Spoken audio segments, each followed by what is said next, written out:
Praise the Lord everyone. सबको जय मसीह की। और मैं विश्वास करती हूँ आप सभी ब्लेस्ड होंगे और खुदावन का रूह पाक इस वचन के द्वारा आपको टच करेगा, आज़ाद करेगा और यह वचन आप लोगों के जीवनों में 1000 गुना फल लेके आएगा।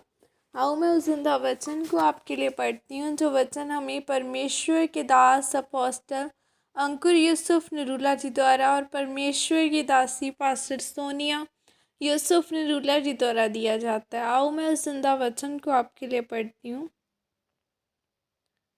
परमेश्वर टूटे हुओं को इस्तेमाल करता है, जैसे कि पवित्र बाइबल लूका 2 की 36 से 37 आयत में लिखा है। आशेर के गोत्र में से हन्या नामक फनुएल की बेटी एक भविष्यद्वक्ता थी।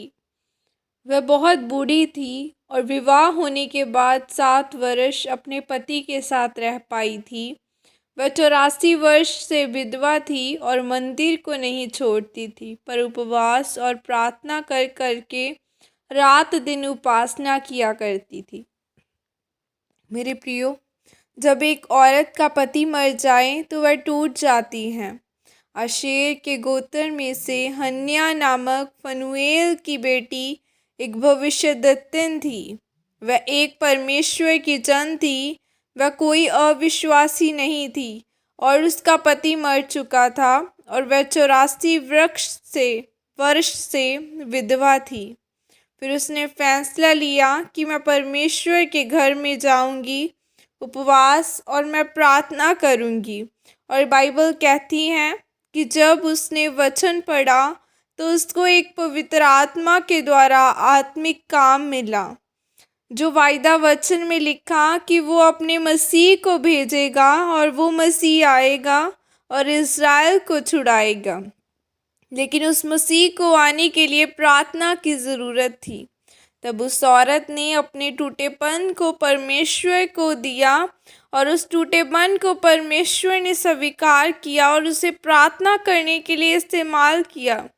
फिर जब प्रभु यीशु मसीह इस धरती पर आए थे तो उसे पता था कि उसकी प्रार्थना के द्वारा यह सब कुछ हुआ था।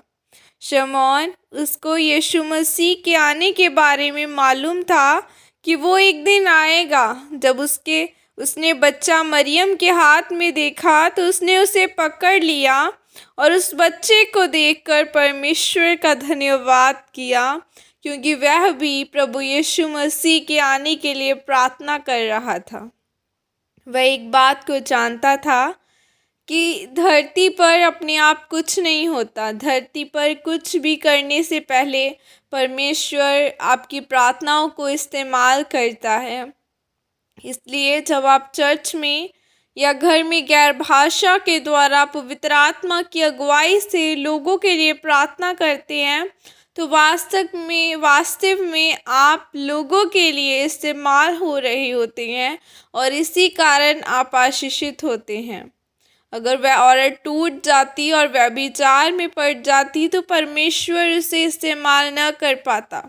और बाइबल कहती है कि जब लोगों के पास खाने के लिए कुछ नहीं था और 5000 पुरुष थे और स्त्रियां पुरुषों को मिलाकर वहाँ 20,000 लोग थे, तब यीशु मसीह ने कहा कि इन लोगों को कुछ खाने को दो। तो चेलों ने कहा कि यीशु मसीह, हम 100 दिनार भी रोटियां लेकर आए तो भी कम पड़ेंगी और हमारे पास केवल 5 रोटियां और 2 मछलियां हैं। और प्रभु यीशु मसीह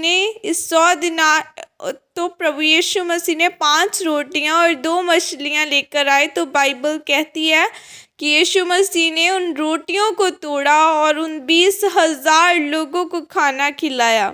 तब वहाँ 12 टोकरियाँ फिर बच जाती हैं। यानी आपके जीवन में शैतान आपको तोड़ता है या परमेश्वर आपको तोड़ता है। जब शैतान आपको तोड़ता है तो आप परमेश्वर के पास आते हैं तो परमेश्वर आपकी टूटी हुई ज़िंदगी को फिर बनाता है। और जब परमेश्वर आपको तोड़ता है तो आपके पवित्रताई वफादारी में चलने के बावजूद भी तो फिर वह तोड़ना आपको बढ़ाने के लिए है, एक ऐसा सोता बनाने के लिए जो हज़ारों और लाखों लोगों की प्यास को बुझाएगा। आमीन। और यह प्रार्थना आपके द्वारा की जाए। सर्वशक्तिमान परमेश्वर, इस वचन के लिए पिता मैं आपका धन्यवाद करती हूँ और मैं यह प्रार्थना करती हूँ कि मैं अपने टूटेपन को इस्तेमाल करूँगी और अपने कामों और आपके कामों को करूँगी। प्रभु यीशु मसीह के सामर्थ्य नाम में मांगती हूँ। आमीन आमीन। हालेलुया। आज अगर आप अपनी लाइफ में निराश हैं, टूट चुके हैं, तो खुदा के पास आएँ, क्योंकि बाइबल में लिखा है कि वो हमारे टूटेपन को इस्तेमाल करता है ताकि वो हमें आगे बढ़ा सके। आज आपकी लाइफ में बहुत सी मुसीबतें आ सकती हैं। बाइबल कहती है कि मैं तुम्हें अपना बेस्ट दूंगा। लोग आएंगे और छोड़ कर जाएंगे, लेकिन वो एक इकलौता परमेश्वर है जो हमें कभी नहीं छोड़ता, जो हमें कभी नहीं त्यागता। बाइबल ये तक वायदा करती है कि तेरी माँ एक माँ दूध पिलाते बच्चे को छोड़ सकती है। हमें सिर्फ़ और सिर्फ अपना भरोसा उस परमेश्वर पर रखना है, ताकि जब लोग हमें छोड़कर जाएं भी तो हमारे पास परमेश्वर हो। हमें उस पर भरोसा रखना है और उसके वचनों पर चलना है। God bless you all. Praise the Lord. जय मसीह की सब।